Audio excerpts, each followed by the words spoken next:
की तुम्ही काय म्हणाल याच्याबद्दल? तुम्हाला हे पटतंय का की आता सुद्धा कुठेतरी याच्यावरती कारवाई होईल आणि हे जे समीकरण आज बनलेलं आहे ते घडणार नाही तुमच्या शिवसेनेबरोबर मनसेचं?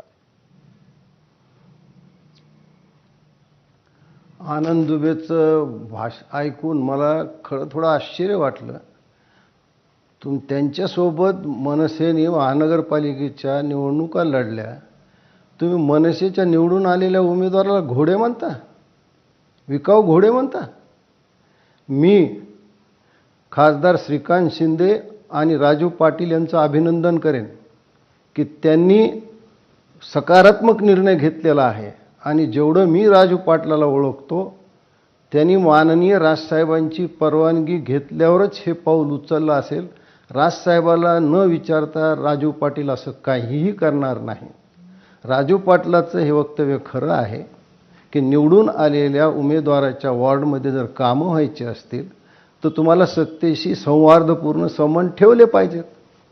आम्ही कल्याण, डोंबिवली, ठाणे आणि मुंबई महायुतीत लढलो आहोत.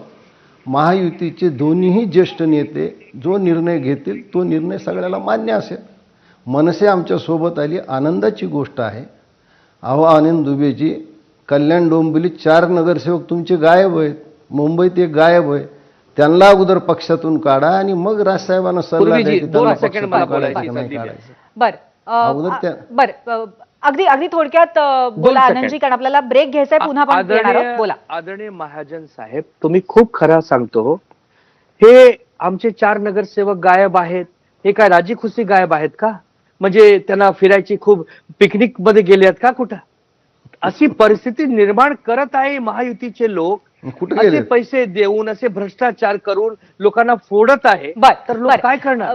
तुम्ही सांगा ना की आम्ही नाही घेणार. आम्ही त्यांना नाही घेणार. अगदी बरोबर. आपण हे आरोप त्यांना नाही घेणार तर बघू ना कुठे लपतात ते, कुठे मोबाईल बंद करून स्विच ऑफ करून फिरतात ते. तुम्ही त्यांना प्लॅटफॉर्म देतात, सगळं देतात आणि म्हणतात की हे गायब आहेत. म्हणजे मिस्टर इंडिया नाही ते लोक की घड्याळ घेऊन गायब होतात. तुम्ही गायब करतात लोकांना. बर ठीक आहे.